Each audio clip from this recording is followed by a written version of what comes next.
Okay. All right. Okay, so welcome to the Tuesday, April 5th meeting of Finance and Facilities. We are going to modify our agenda a little bit. And so we're going to be skipping the new business, the finance year-to-date reports, and focusing instead only on item 3, which is the budget. And so Pete has a budget presentation and we'll listen to that and then we'll ask questions.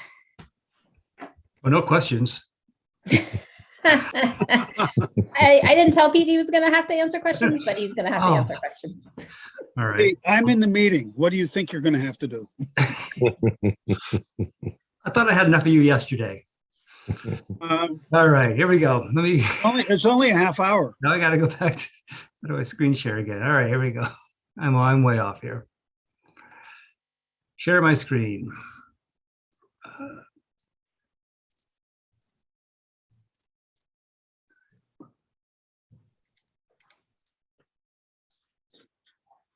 And while Pete's doing that, I just wanted to check in and see how we're doing on warrants, because I haven't had the time to go through and sign warrants. Maria and Dave, have you guys had a chance to do that? Haven't, but I can go. Okay, thank you. That would be a big help for me, because right now I got too much going on. Planning on stopping in tomorrow. So about 2 o'clock. Okay. Okay, if you're going to stop in, Dave, then go for it. Well, we do need 2 people to sign. So okay, all right, then I'll come in. You said 2? Well, I would prefer to come in earlier, so. But you don't have to do it at the same time. Right, I realize that. So I'll come in tomorrow morning. Thank you. Occupied between 9 and 1, so. Yeah. That work okay for you, Pete? I'm there. Okay. And my open office hours are 10 to 11. So I'm always there. I won't be there on 10 to 11 on Wednesdays. I'm not available. Okay. All right. So the fiscal 23 budget has a process that is in statute ending in the local referendum on June 14th, so working backwards. Within 30 days of that, we need to have a budget hearing, a budget meeting, which is where the budget gets voted on by the public. And that's the budget that then goes on to the referendum in June. Prior to that, the school board votes to recommend its version of the budget. And we have that scheduled for May 5th right now. And what we've done in the past, not required, but we try to dedicate at least one meeting for public input and try to encourage the public to come and weigh in on the budget.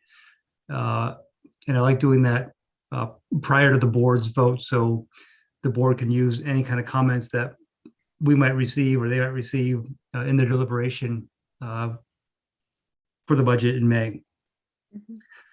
And then during the month of April, we will go through the schedule and answer questions and have presentations by anyone or departments that the committee would like clarification on. If we can't handle them, between John and me and anybody else who shows up. The budget hearing right now is probably scheduled. We're looking at the week of May 23rd. We've done it in the past on Tuesdays, which corresponds to Election Day. It's within the 30-day period, and it's after 7 days after the board votes, so it's within the time frame. We could do it as early as the week of the 16th, or as late as the week of the 30th. But the earlier the better for the towns, because it gives them time to put absentee ballots together.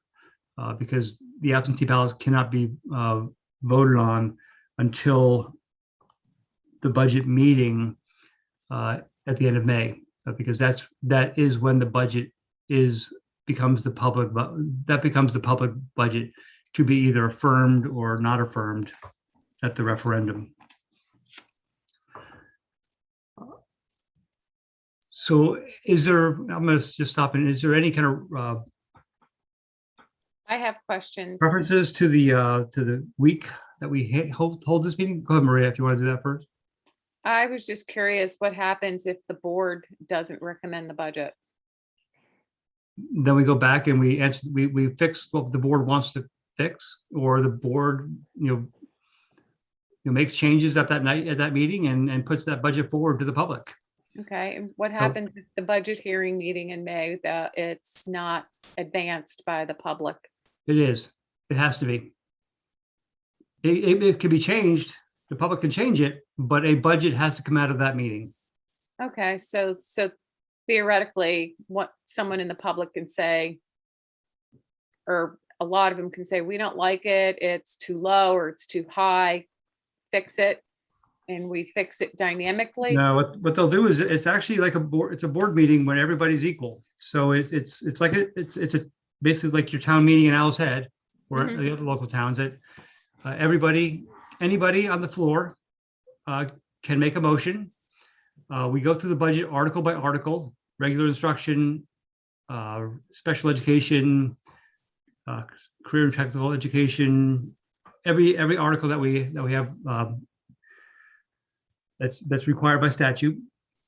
We go through the board's recommended number, and then the public asks questions, and then anybody could make a motion to accept that number or amend it.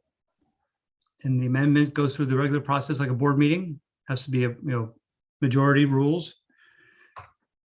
And then if it's amended, that the amended number goes in front of the public. So the budget is really truly discussed in the public and determined at that meeting. Okay, I get it. It's kind of a cool process. Yeah. Pete, I'd like to add one thing to your timeline here, and that is that, as I talked about, I think the other day, that I think that it'd be best if John could present his recommended budget to a workshop on April 28th, Thursday, April 28th. And then we have a chance as a board to review it with him and you. And then we go to the 3rd for public input, and then the 5th for approval. The budget should not be a big, lengthy presentation and debate at our meeting, our business meeting on the 5th. It should be basically an up or down. We should have gone through, what we need to do as a board with John and you the week before. So we didn't have a date yet, but I think we might be ready for his recommended budget before that, but we could. So the 28th is what you're talking right now is? Yeah. I'd like to make sure that, the board knows it is our workshop for the month instead of the week before. And the board knows that we all need to be there to have that, long review or short review together, because I think these meetings are great, but I don't know if they're going to be hugely attended. I just think we all need to have that time to look at it together and discuss it together for however long we need that night, and then we'll be able to move into the next week quite easily. I think that's a good plan. The only thing I would say about that is the public input workshop would come after that. But that would give the public a chance to hear what the board has to say and then contribute what they want to say. And then we could follow up on anything in the May 5th meeting if there was a need to. Yep. That was my thought too. That it seemed to be a good way to have a real budget that the public can actually comment on, not one that's actually in process. Question on the 28th, that's a public meeting, correct? Yes. But no public input. No, be treated. Workshop. Be treated similar to a workshop. So the So real public workshop rules input will apply. be, the 3rd, where it's open. People can discuss there or through Zoom, and we'll have to do all that together. Hybrid kind of Excellent. thing. Okay, thank you. So we've actually normally done I'm skipping ahead to the public meeting. We've normally done that to replace the Thursday board workshop. Tuesday is also fine with me, but Lauren, do you have a preference for that, for whether we want to do it instead of the May workshop or not? No, we won't have a May workshop because there are only so many meetings I think board members should do in a month. So, but if it's best to do it on that Tuesday, then that's when we'll set it. That's fine. Pete, what's your preference? And then also the committee, if you guys have a night that works better or doesn't work. I cannot do the 26th. Well, this is an in-person meeting. So it's going to be held at the Oceanside High School in the auditorium. We've generally, I'm not sure where it's come from. We generally do these meetings on a Tuesday. I know toward the end of that week, and maybe that's why I would be pushing for Tuesday, is I believe my son graduates that next Friday. Oh, okay. That's a So good you enough need to be reason. I well like that. rested. I will be in Limestone Yep. at some point toward the end of the week, Yep. but I could do the week earlier or the week after. So, but I'm just waiting to hear back from the high school and the state, but that's tentatively scheduled for Tuesday, the 24th, if that's okay with everybody. Yes. Yes. Do we have to talk to the towns or do we just notify them? Because I know they have to bring clerks and all that. We notify them. We've already kind of talked a little bit about it. And what time? 6 o'clock. Oh, I thought you could, I changed the wrong screen. Oh, see, I was working on that. That's what I was looking at. Oh, there we go. Sorry. Oh. I have too many screens and I forgot which one was being displayed. There we go. That's good. So I actually had Lauren's suggestion in there already, just added a Yeah. date to it. Yeah. And so that's where we are. Okay. Okay. So I think that works. And then we'll come back to the calendar after we've had the budget presentation. We'll come back and decide or sort of go through the April meetings that we do sort of in committee. And of course, everyone's welcome to that. But those are the ones we do just to make sure we understand what's in the budget. So truly our budget is all about the staff. And everything we do is about the staff and the students, but a majority, upwards of 80% of our budget is staff related. So for me, when I'm trying to construct the budget and look to see where we are, first from a status quo aspect, I want to make sure that the payroll is right and that I understand it. So I thought that's what I would kind of walk you through my process of how I've gotten to this budget place, what I've seen and what I'm looking at in this budget, and kind of some of the pieces that I used to create scenarios.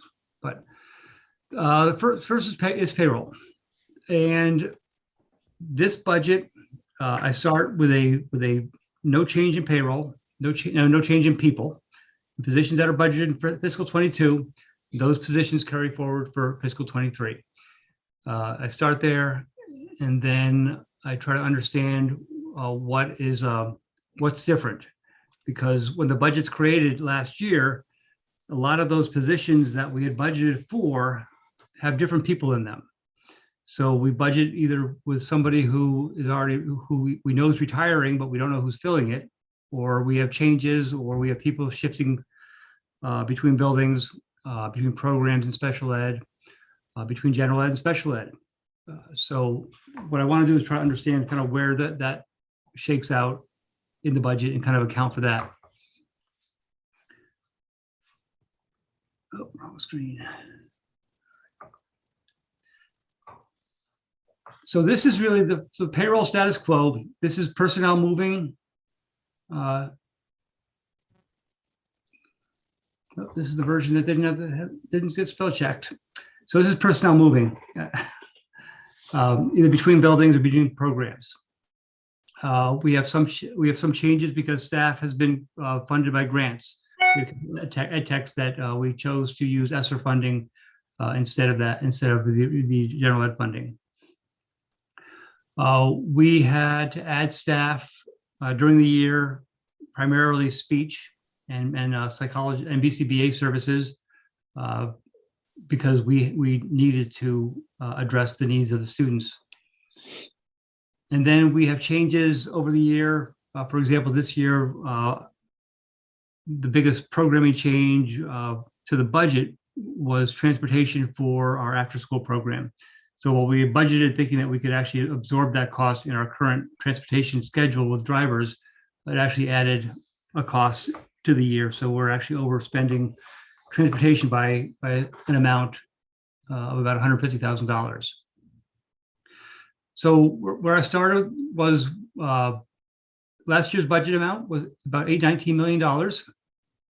The notable changes in payroll that I could identify as a specific program was for transportation, and that was what I said, about $150,000.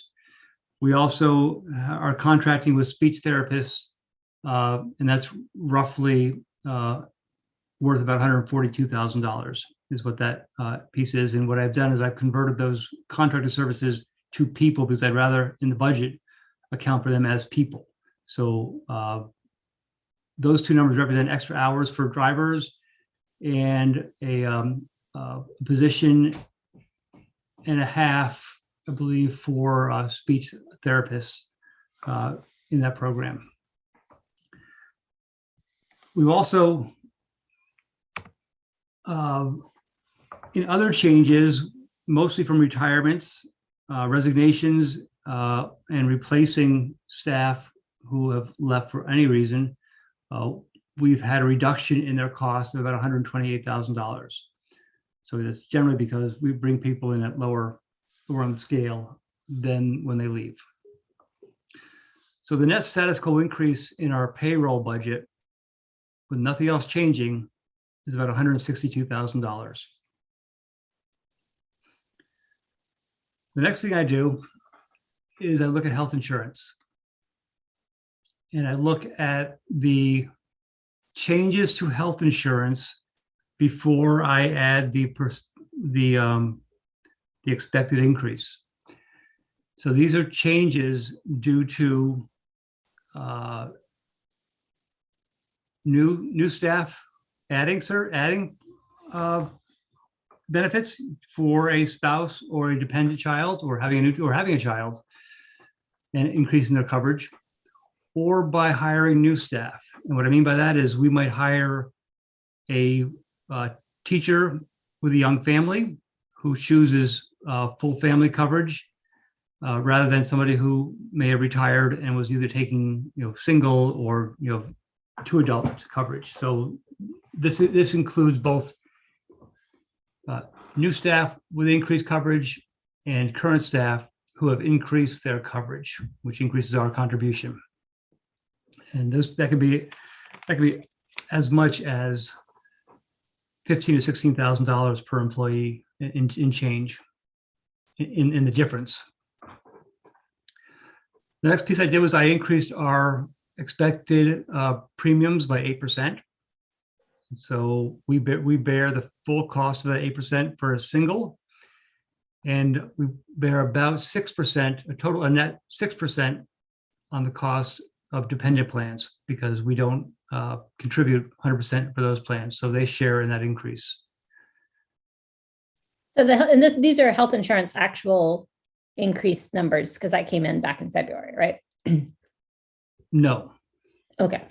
This is 8%. So this is budgeted 8%. The health insurance, the actual number won't come in until later on this month. Okay. So they give us a max first for budgeting purposes. We average about 6% a year, as low as 0, as high as 9. And then increased taxes just due to some of the payroll changes.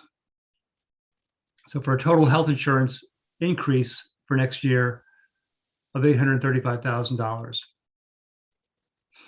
And I want to, kind of address kind of a preconceived notion that the RSU saves money when an individual retires, because they're at the top of the scale and we replace them with somebody lower generally. I think you could see that we might do that on the salary side, but on the benefit side, Clearly, that's not the case, and often it's actually a net increase if you factor in the actual cost of retirement and the payout.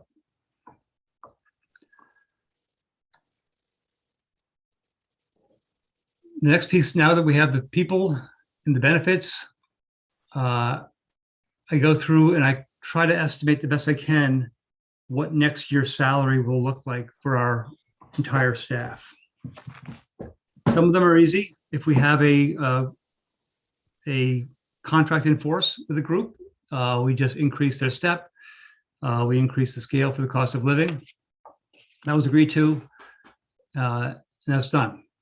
For contracts that are in negotiation, we have to kind of do our best guess as to where this will end up. And then with non-aligned staff, until we actually get numbers that we'll have in the next couple of weeks, we budgeted increases, which includes cost of living and performance increases for non-aligned, salaried, and hourly staff at 5%, which is a little high this year just because of what's going on in the economy. So the total cost, that increases the budget by a little over $1 million, that by itself, just the salary increases. The status quo changes was 162, like we talked about, and the health insurance is $835,000. So right there, our staff and benefit increase for a status quo budget is just over $2 million. That's where I start. Any questions about salary and benefits before we go into the rest of it? No. I have a question. Yeah. How many employees does this represent? 411. 411. And so the next presentation I do at the next meeting, I want to do, just give you a preview. I really want to go into kind of what each building, each program looks like in terms of like an organizational chart, is what we've talked about in past meetings. Also kind of want to go through and show you how many staff and students are in each building. And so I think that would give us all kind of a better place to kind of make better decisions from, if we kind of understand where everybody is. It's not just a number, where the kids are, where the staff is that follows kids, where some of the programs are, you know, where some of our high needs programs are. They're not everywhere. Mm-hmm. So I think that kind of a visual is what I'm visualizing, a presentation to kind of really kind of go through really what our staff, what our district looks like. Ask a favor on that. When you present that, could you present what the changes have been in the last few years? I will try. I understand. I'm just asking. Yep. That makes a. Yeah, there last couple of years hasn't been a lot of changes overall, but yeah, I will go through and give. But I also want to make sure that what I want to kind of make note of is the staff that we pay for with the general fund and the staff that are federally funded, because we do have some staff that's federally funded. So I've been trying to split those out because this is really only incorporates the staff that's paid for through the general fund, not Title I, not ESSER. Mm-hmm. ESSER is going to be going away, right? ESSER is going away. It's so we try not to spend money using ESSER funds on programs or people that are not going to go away. Okay. Do we have any that we're using right now? We do. We have some. We have about 11 positions this year in ESSER, I believe, and we have the same budgeted right now for the. I'm not actually. We haven't gone through that yet. We may have. Some of the positions were one-year positions, so we haven't gone through exactly where we stand with some of those. But we're not looking to move anybody into ESSER, but we may slow down moving people out of ESSER just because of where the budget is already. So Stephanie, John, and I are going to go through and really look through where we are in our ESSER spending. We had positions budgeted in ESSER that we didn't fill, whether it be a bus driver or a nutrition worker. We tried to have extra staff, but it was just hard to hire. So some of that money went unspent. So we'll go through that and reallocate the budget for that. So these are the other changes in addition to the payroll and benefits that are in this budget. Contractor services, which includes the regular ed, pre-K and gifted and talented, was up $13,760. A portion of that is really just the increased cost of our pre-K contracting with Penquist. In special ed, we're contracting with the New England Center for Children. We have been doing that at Oceanside Middle School with a full program and a half program at South School. Next year, we're going to increase that to a full program at South School in an effort to bring back students from out-of-district placements. So the idea is that this will allow us to not spend money on tuition for other students' placements, whether it be at in Augusta or Brunswick or Belfast, or even Waterville these days. Pete, I missed this. Are these totals or are these just the increased This is the portion? increase. These are just changes to the budget. Okay, thank you. Yep. But I tried to kind of, you'll be able to see these in the when I give you the full detailed budget and you really want to get into it, you can see where they show up, and I'll give you more about coding. How many positions how many people do you think, kids do you think you'll be able to bring back from out of district placements? We're counting on at least one, possibly two. And those are what, about $300,000 total? They would be about over 100,000 each in terms of the cost. But plus transportation, or?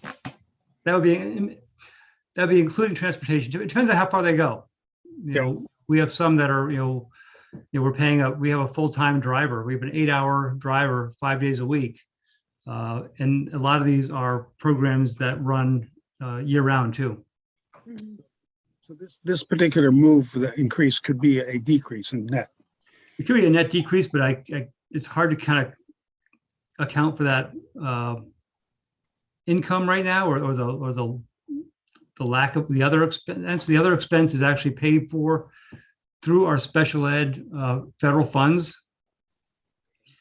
but that would free up money in the federal funds to possibly even pick up this program. So we'll know as we get through this next month or so. This may or may not end up in our budget, and may end up in the local entitlement budget. If we don't have to spend the tuition, and we know for sure we don't, we could actually some of this could be actually allocated to local entitlements. So this would be a worst case scenario.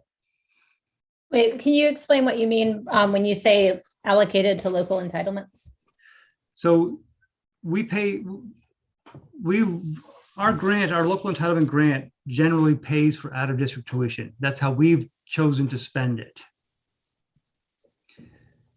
If we didn't, And this is a federal grant. That's a federal grant. If we chose to spend it on a program at South School and didn't have that tuition cost, that would offset. That would be a good use of that money, and it would have a zero net impact on the budget. But there's risk there, so I'd rather be more conservative and put the program in place because it's the right thing to do to serve our students. It's been requested for about 2 years now, and the need's really there, especially at that age group. The other one, the middle school, has always been full. We can't even accept students in it. Good. Next Very big one, good. and the biggest one on the page here, is energy. And going through and really looking at what energy has cost us, especially recently, and comparing it to past years. What I did was I increased our energy cost by 70%, 70.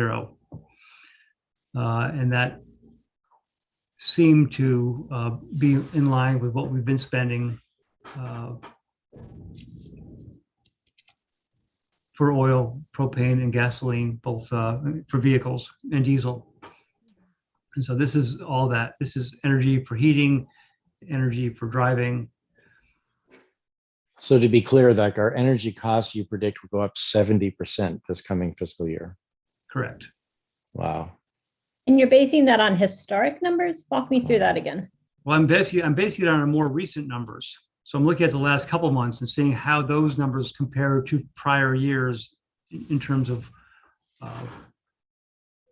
what we're spending. I did increase electricity too, because it seems like with COVID and because we're opening up our ventilation systems, we're actually spending more electricity too, in area handling costs are up. So even though we're paying a great rate, we're still buying more of that great rate. After 2 years, we've added back field trips at all levels.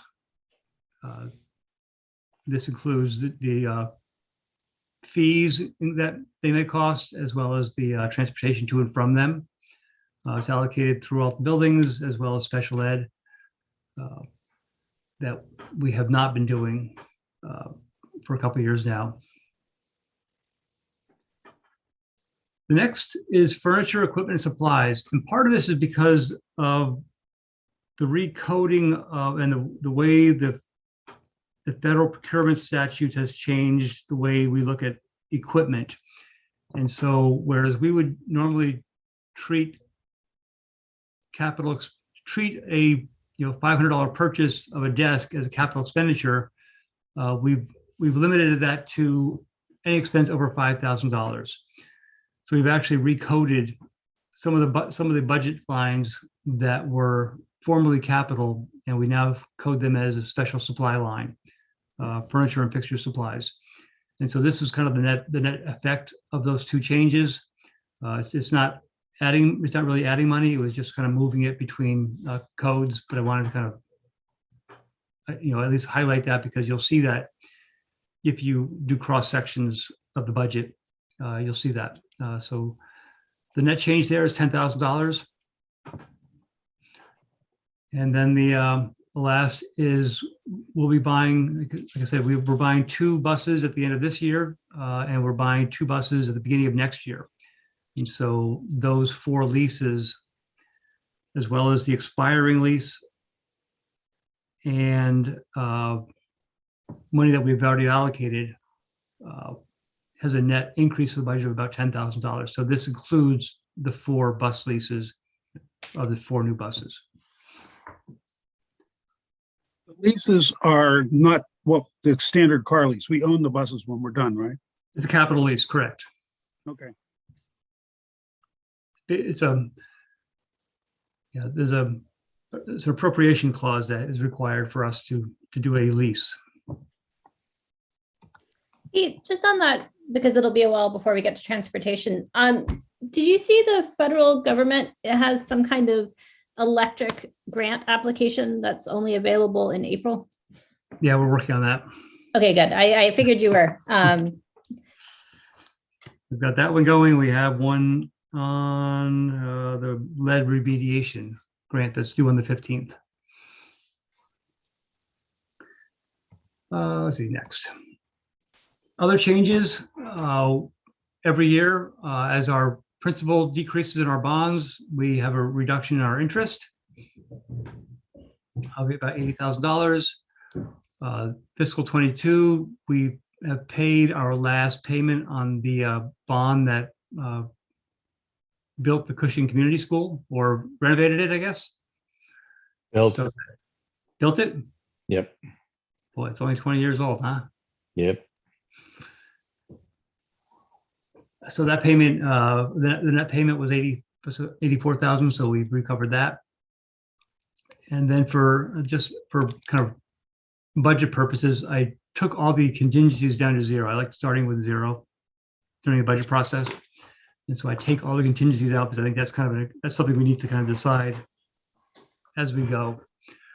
But I also think that because we're talking about creating funds from our undesignated fund balance, I'd rather that's another alternative to contingencies, actually have a fund, a special ed fund like we're setting up. We could have a curriculum fund. We could have a fund that coincides with each one of our articles.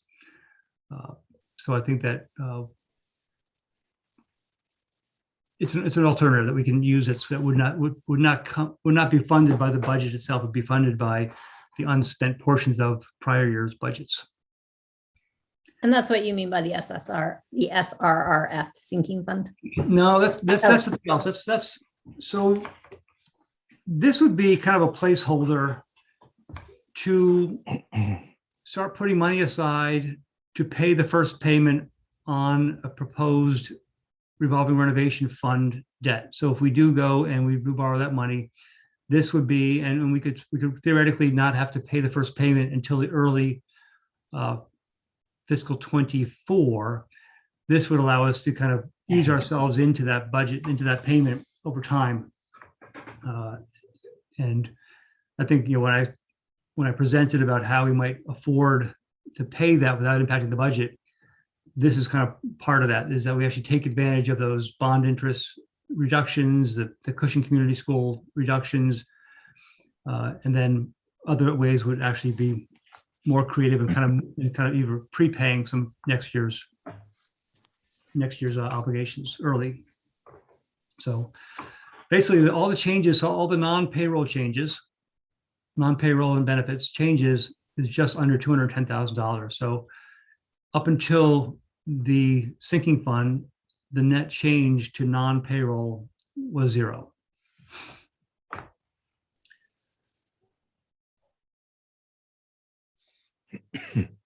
So it sounds like when we're talking about offsetting the sunsetting of loans to fund the revolving renovation, this looks like it's actually adding to the budget. So can you walk me through again why it's not adding to the budget? This is adding to the budget. Okay. All right. So I guess, we can have that conversation later, because one of the things that I put on the calendar is revisiting that debt conversation. So we don't need to get. We will. And this kind of just ties that back to that. And, so summary. This kind of hopefully goes over everything we've talked about already. The salaries, about $1.1 million increase. Benefits, $835,000. Total salary and benefits, the same $2 million. All other from the last page, $209,000, which means we have an expenditure increase in this version of the budget of just over $2.2 million. We also have state subsidy increased by $1.4 million. But with that came a requirement that each town raise more money. So the net effect of that is actually less than that. It's actually about $1.2 million is what the net effect of that subsidy increase is. And then I've just reduced some of our estimated income in tuition and just sale of assets of $67,000. So with a net revenue increase of just under $1.2 million. And that's important because that's what helps us, helps reduce the tax impact, is that revenue. Expenditures, revenue, the net increase to taxpayers is $1.05 million. The other two numbers are there for reference. And in this budget, the proposed increase to taxpayers is 4%, which is $1 million on $26 million. But not all tax, because the expenditure budget is, are you going to walk through the individual towns? No. Okay. The reason I'm asking is because the expenditure budget is higher than 4%. And for some towns that some towns benefit from the subsidy and some don't. So I guess I'm a little confused by what you mean when you say net increase to taxpayers. Total, just as an RSU, as one group of 5 towns, the tax impact will be just over $1 million, which represents 4% of the prior year's tax burden.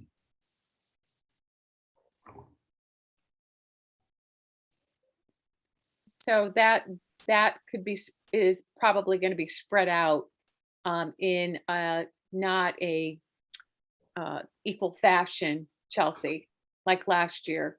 Some towns experienced more than the average 4%. I don't know if anybody experienced less than the average increase, but Yeah, most people do. yeah. Yeah. So my question, I had a question, and then I'll, Chelsea, if you can ask your question first if you want. No, it's fine. Actually, we should go to questions, and then I can wrap up with anything if we have anything outstanding. So go ahead. Peter, where in this budget do we show tuition income? In the revenue. Okay, so not in the revenue increase. Do we ever carry not accounts payable, where they owe us money? How do we, Yes. how do we keep track of what we're owed and what's been paid? I know I'm probably getting off track. That's for probably another time. I'm just curious about that. So we represent the revenue from tuition is somewhere in the revenue section of the budget. Right. When we go through, when we get to that point where we actually detail the revenue, when I actually figure out exactly what the contributions will be based on changes in student population and changes in valuations, we'll go through that, and we'll go through all the other non-tax income, and tuition will be part of that. The biggest part of it. Receivables, that's what I was struggling for, accounts receivable. That wouldn't be part of the budget, but that's part of the audit. Right. So if you want to come in, we can go through the audit. I can show you where how that works. Okay, thank you. All right, Dave, Lauren, any questions? No, I'm good. This doesn't count the new teacher contract, right? I have made a good faith estimate with all of our unsettled contracts.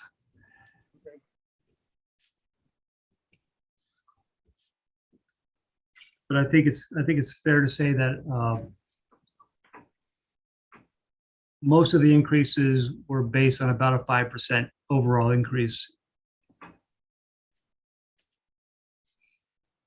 In most years, it's usually closer to 3.5 as a unit. All as a whole. This year, it's just because of what's going on.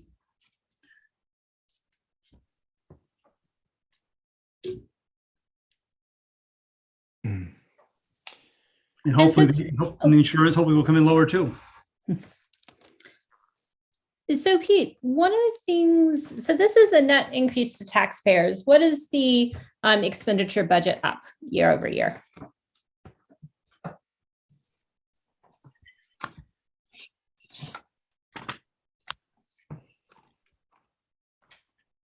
Stop. Can I stop sharing, or you still want to see it? I'm good. Is everyone else good? Yes. And you're going to send us that along with the actual budget, correct? Yeah. I'll send the summary, and I'll send the detailed budget that I have by department. And when will we be able to pick up printouts of that? What's that? When can we pick up printouts? I've got one right here. Actually, can you bring them to the Thursday meeting? Because we're meeting in person. Sure. Yeah. Okay, thanks. But Dave, you can come in anytime and get one. It looks like they'll all be there tomorrow. Yeah, I'm not Be going there to. tomorrow. All right, so expenditure increase. All right, let me just find my screen here.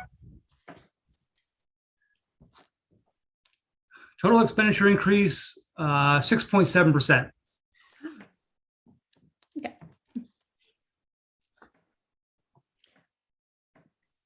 All right, any other questions about the budget that people want to ask before we move to the budget schedule? I just wanted to ask one last question. The 6.7% is because what we just reviewed is the portion of the budget that is taxpayer funded, as opposed to the other portions of the budget that are funded by grants and other non-taxpayer funded pots of money. Is that a correct statement, Peter? So the 6.7%, I calculate that it's the $2.2 million increase in expenditures divided by the total budget last year. Okay. So, and the taxpayer impact is the $1.05 million increase divided by the taxpayer portion of last year's budget, the 26 million, not the full amount. Right, which is the 4%. Okay. Yeah, that's kind of what I thought. Yeah, I've made the mistake before and tried to compare them both to the same number, and I wonder why later on that the taxpayer impact is much higher than I thought. Thank you. I just want to say, Pete, thank you as always for your hard work to put this together. I think it's a fair and decent budget and a great summary tonight of just some of the major changes that you see happening. And so it's clear as a bell. Appreciate it. John, was there anything you wanted to say before we move to the schedule? Just that Pete and I and Stephanie and the administrators will be continuing to meet and look at this budget in terms of positions, et cetera. So I haven't really done much with the budget. It's pretty much a status quo at this point. So I want to thank Pete for putting that together. Did a great job as usual. Yes, indeed. All right. Hold on. Okay, so in other words, this is not, John, your budget. We're going to see your budget on April 28th. These are not final numbers. They're John? not. And as we get the benefit numbers, some of those things will happen as we start, finishing contracts. Those will be filled in. I don't think there's been a big request to add a lot of positions. I think that we may be transferring positions, from where they're needed to where they're needed. Where they're not needed to where Yeah, they're right. Yeah.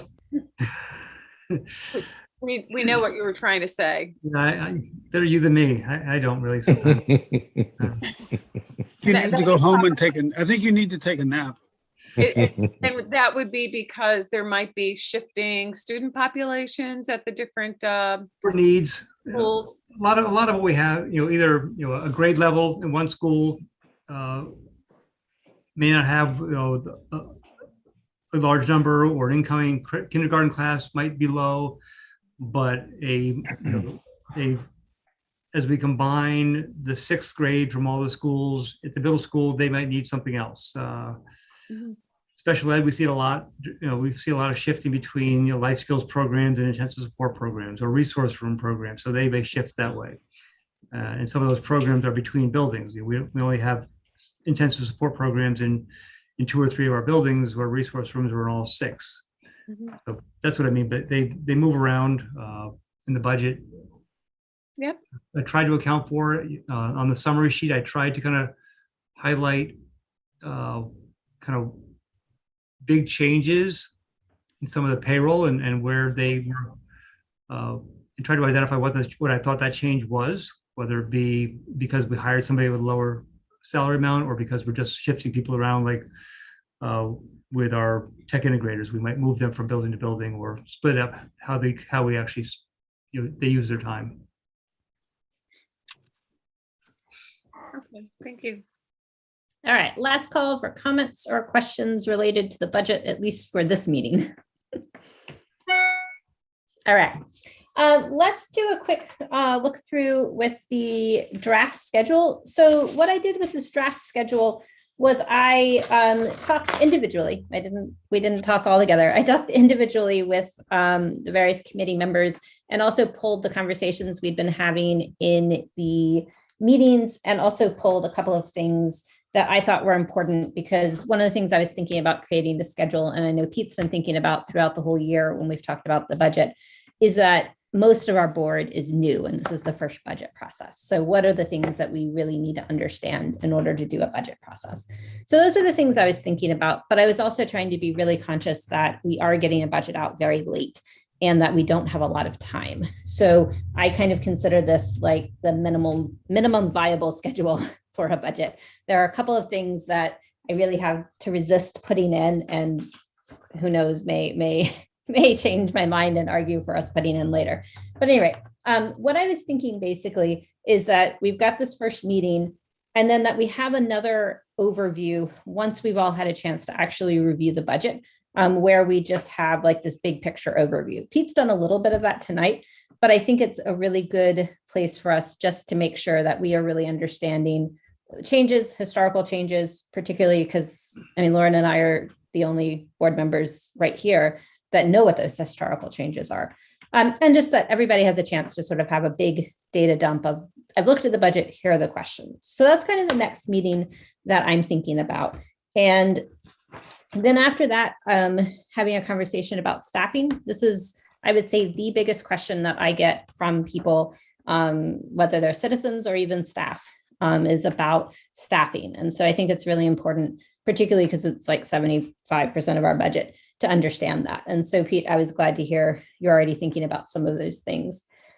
Then I was thinking that there are a couple of departments that we really need to talk about. Special ed is 25% of our budget, and it's also one of the more confusing pieces. So I felt like for new board members, this is really important to just make sure you understand what the special education department looks like from a fiscal basis. And this is something that we've done pretty regularly in previous meetings. Curriculum, that's mine. I've had some questions about curriculum for the last 4 years, so I took the opportunity to see if I could get them answered. And then facilities and transportation, we've obviously been talking a lot about facilities for the whole year on the committee. And so I think this is a good place to sort of pull that together and also think about how it's impacting the budget or what we need to be thinking about in future budget years. And transportation, I think, is good to look at just because we haven't. So those are the meetings that I was thinking about. And I listed reports that are kind of what's the necessary information we need to understand it. And that's really what I'm thinking about. I think this is probably probably 4 meetings. Pete, I don't know if you would agree with that or have a different sort of thought through it. But I'd like to go ahead and if there's anything people want to add or change or talk about, but I'd like to go ahead and get these meetings scheduled so that we can put them on our books and know when we need to block off time. So Chelsea, we've got really not so much time left. To be clear, we've got next week, week after that is school vacation. I don't know where staff are going to be that week. And the week after that, we've got John's budget on the 28th. Yeah, So and we're going to have to time put them in. Yeah, we're going to have to put them in. So yeah, I mean, this is why getting the budget late is a challenge. But I mean, this is, like, as I said, really, we have people who've never seen a school budget before. So we really do need to have like the basic overview, high level overview of where our money goes. So. I'd say if we're doing this via Zoom, and I know I'm doing it via Zoom because I can't go anywhere. I would say most of those meetings we could probably get in. I mean, it's just a matter of sort of dancing around to schedule them. Now, it may be that all the board members can't attend every single one of those meetings, but that's kind of up to them. I think at that point, I don't know that we'll be able to accommodate everybody's schedule, but I don't know why we couldn't do at least most of those. Yeah, let's just throw some dates out there. So vacation week is the 19th. Is that accurate? Yes. Yeah. It starts the 18th, Chelsea. Or do Okay. we have Good Friday off? Good Friday is the previous. And That would be. I don't I don't know what people's appetite for meeting during the vacation week is. I'll just speak for myself, and that is I can do a meeting or meetings over vacation week, but I don't know if other people are, like, I don't know if Janet is planning on traveling or working, and I don't know if Pete is.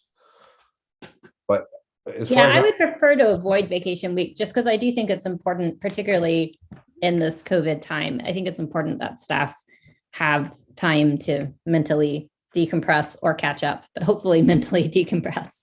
fair enough. As far as I'm concerned, the vacation week is nothing. So, I mean, I'm vacation all the time. So, What's vacation week? Right. I mean, that's for me. I don't even, Exactly. it comes and goes. So I'm just saying, but I'll. Oh, wait, so you guys are normally working during that week? Yes. You weren't? Okay. In that case, I don't mind bugging you two then, if you were already planning to work, but let's not bug other staff. April break, because of budget season, there's never a vacation for me at all. It's just the kids aren't in school, so I don't get so many phone calls. So it is a vacation. Okay. All right. Well, that's good to know. So what if we did, I'm just thinking 12th, 14th, 19th, and 26th. Well, okay. So if we look at Tuesdays and Thursdays from here until the 28th, we have 5 Tuesdays and Thursdays. So what if we took 4 of them? 12, 14, 19, 26. 12, 14, 19, 26. Yes. I don't know why I skipped the 21st, but. Because I'm busy. Oh, there we go. Yeah. I think it's because I really liked having a Thursday, Friday combo where I didn't have meetings. It looks very pretty on my calendar. That works for me without any problem whatsoever. So what are the dates again, Chelsea? 12, 14, 19, and 26. Yeah. And these would need to be at 6:15-ish. Lauren, is that a challenge for you? I know you've mentioned maybe 6:30 is better. No, at least after 6, yeah. Or 6 or later, yeah. Okay. All right. I like 6:15. Okay. Yeah, because we have negotiations a couple of times, so we can't do 6. But 6:15 we could do. I think we actually have a negotiations meeting on the 12th, but if we're doing 6:15, then that could work, right? Would the Yeah. 12th be You know- better? Would the 12th be better to do 6:30? Teacher No. negotiations end at 6. Okay. Yeah. They're good. They're good about making sure we end on time. It's because teachers are in charge and teachers watch the clock and you keep an eye on all that. Okay. All right. So in that case, what we'll do is just do 6:15, those 4 days. Yeah, those 4 days. And we'll send out a finalized calendar, and then Pete and I can chat and make sure that we arrange these in a way that makes sure that everyone has time to get the reports and doesn't conflict with anyone's on vacation week or anything like that. So we'll get out. I'm probably going to arrange Janet and Stephanie next week. Yeah, that's what I was thinking is they should go earlier. So Pete, if you want to draft that, or we can talk, doesn't matter. However you want to do that. And then let's get a finalized schedule out, and that'll work. Sounds good. Cool. Sounds Anything good. else anyone has questions about? No. All right. Thank you all for staying until 7:20. Have a good night.